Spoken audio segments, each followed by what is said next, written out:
Il y eut ainsi depuis des siècles, vivant dans une opaque et insoupçonnable solitude, des créatures qui pensaient que ce qui sourdait de leur cerveau et se traduisait en un assemblage de mots pouvait à l'humanité servir, la consoler, l'émouvoir, l'éclairer.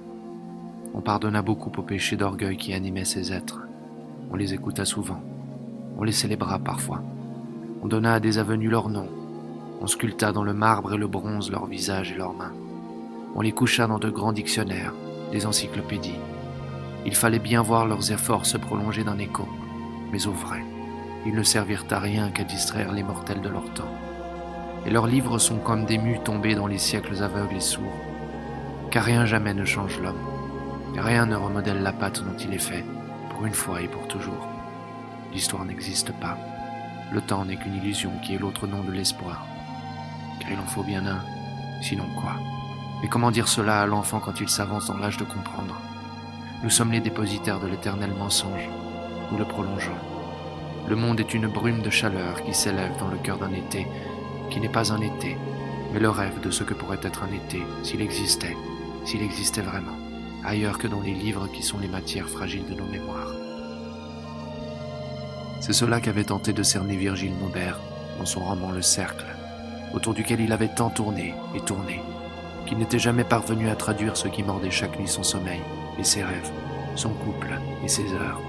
Et le roman, à sa mort, n'était qu'un entassement de feuilles noircies d'une écriture penchée, comme soufflée par le vent d'une tempête marine, que sa femme trouva dans un tiroir de son bureau, tandis que le corps de Virgile, on était quelque 37 minutes après sa mort, se balançait encore au crochet du lustre du salon éclairé par des 6 ampoules basse tension, qui donnaient à son teint des lueurs froides et un peu vertes.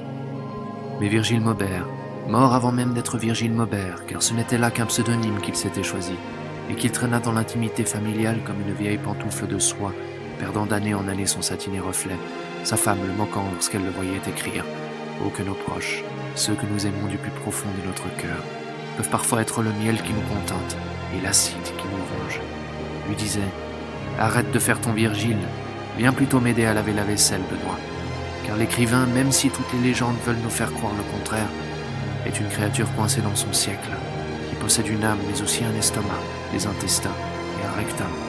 Et Virgile Maubert, dont nous tairons le nom véritable, disons que c'était un homme avec un nom d'homme véritable, et cela est bien suffisant, avait désiré plus que tout durant son petit passage sur Terre rejoindre la communauté des littérateurs. Il n'y était pas parvenu, il n'était pas le seul, ni le premier. Et il y eut celui à Sparte qui couvrit le temple d'Athéna de formules heureuses, qui célébrait la peau des jeunes filles, le sourire de sa mère, le ventre des chevreaux et l'odeur du thym, gravé à même la pierre blonde de la pointe d'un clou de fer, et qu'on arrêta un matin sans motif clair, peu avant le lever du soleil, et qu'on enferma dans l'ombre indifférente d'une prison. Et on ne sut jamais ce qu'il devint là-bas, mais pour qui sait chercher parmi les ruines des hautes civilisations. On peut lire encore parmi les éboulis de sites livrés au vent, au siècle et aux pluies douces, quelques échos de ces mots qui regardent le grand ciel des nuits et des jours à travers la finesse souriante de leur sillon.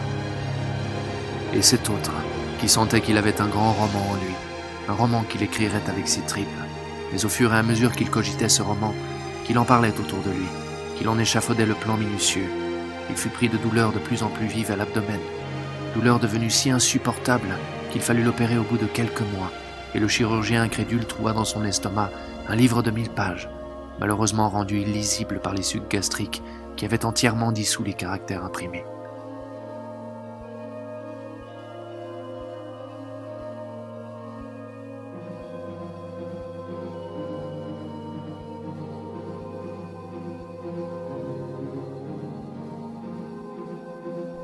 Alors apparut Hermana, la maîtresse du crépuscule, et elle se fondit dans la poitrine d'Isachar jusqu'à y disparaître totalement. Isachar, Hermana, le Horla, Malte, et les centaines de voix sans visage qui ont écrit sur chaque page le seul mot qui compte. Je. Jamais il, jamais elle, jamais tu, je. Section dans le temps de l'impossible 4e personne. J'aurais été pris par le jeu des lumières et de l'accomplissement. J'aurais gagné le monde, mais de la seule manière possible, par la perte, pas à pas, de ma propre âme.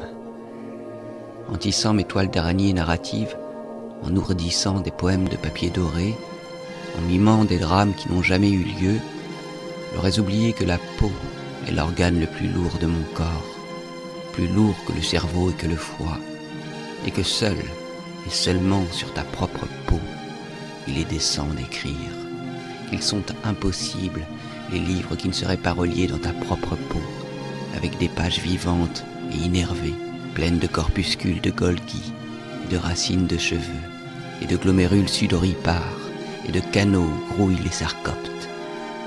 J'aurais oublié la matière dont on extrait les gouttes limpides de la souffrance, comme le liquide doré qui s'écoule lors d'une ponction lombaire, la matière dont est né mal d'aurore.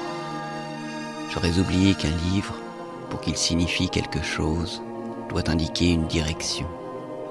J'aurais écrit des livres immanents, autonomes au plan esthétique, que les lecteurs auraient regardé comme le chat regarde le doigt qui montre la pelote sur le tapis. Mais un livre doit être un signe, te dire va par là, ou arrête-toi, ou vole, ou éventre-toi. Un livre doit appeler une réponse.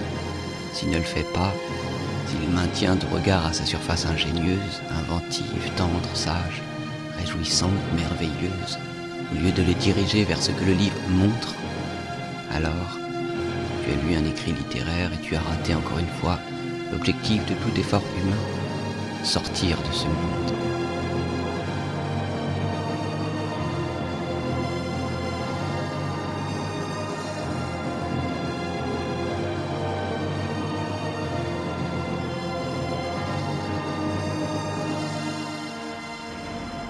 Le Seigneur leur dira, « Oui, je les ai bien sûr tous lus, avant même que vous les écriviez.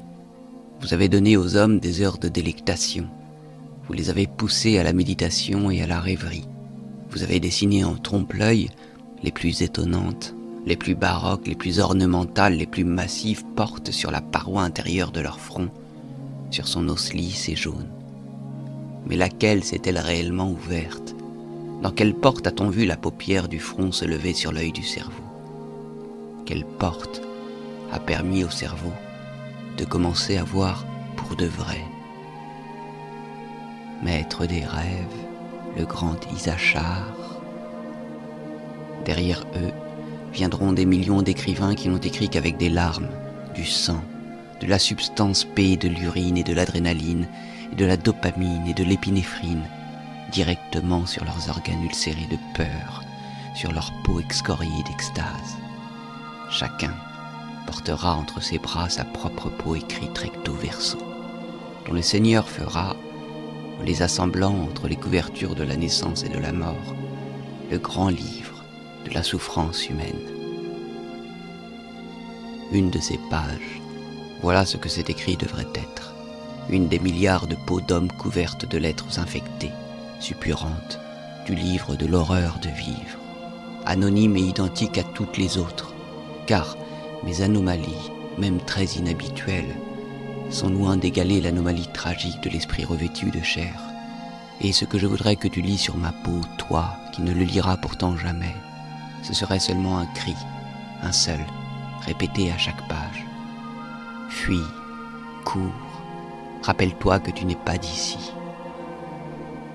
Aucun livre n'a de sens s'il n'est pas un évangile.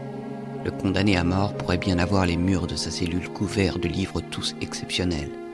Mais ce qu'il lui faut, c'est un plan d'évasion,